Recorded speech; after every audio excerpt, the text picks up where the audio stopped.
都跟这道墙有感情了。爹爹怎么会问出这么羞人的问题啊？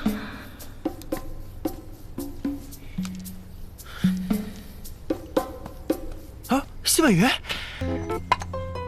奇怪，一转眼婉瑜又跑哪儿去了？老爷，你让开！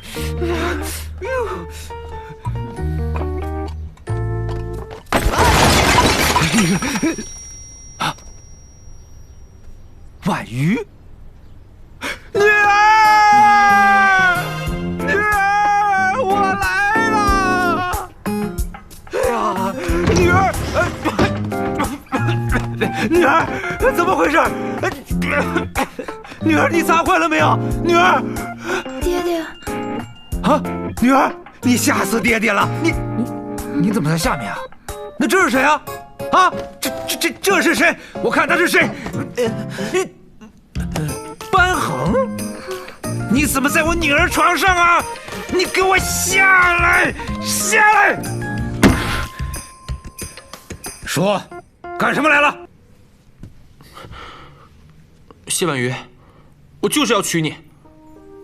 第一次见你时，你不美，又不高，又不起眼，长得那么普通，让人一点都记不住你。好在本世子不好色，只好吃。从前我放浪不羁，吃遍京城，无人不知我班世子。直到那日，吃了你那碗葱油鸡，什么西域厨神、南海仙师，就都入不了我眼了。谢婉瑜，我眼里只剩你了。那碗鸡，或许就是咱俩的缘分吧。那日之后，我一看到葱油鸡就会想起你。再后来，我肚子一饿就想起你了。从一日一次到一日3次，日日夜夜我都想着你。谢婉瑜，跟我走吧。从今往后，你做什么，我吃什么。我说你这是在表白娘子，还是在招聘厨娘啊？世子这般直白，婉瑜不知该如何回应。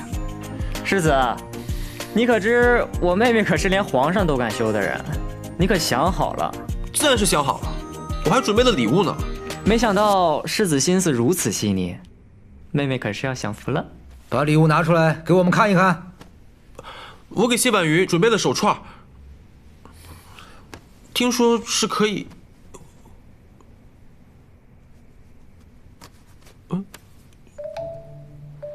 还害羞？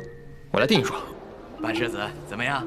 说是此物赠与女子，便可以长长久久，白头偕老。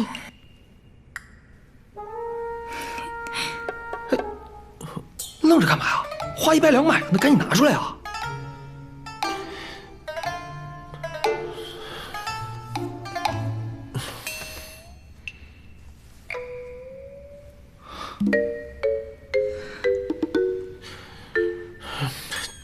奸商竟然敢骗我！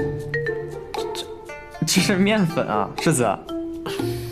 一把面粉就想娶我女儿是不是啊？你想得美呀你！对不起，我以为是真的。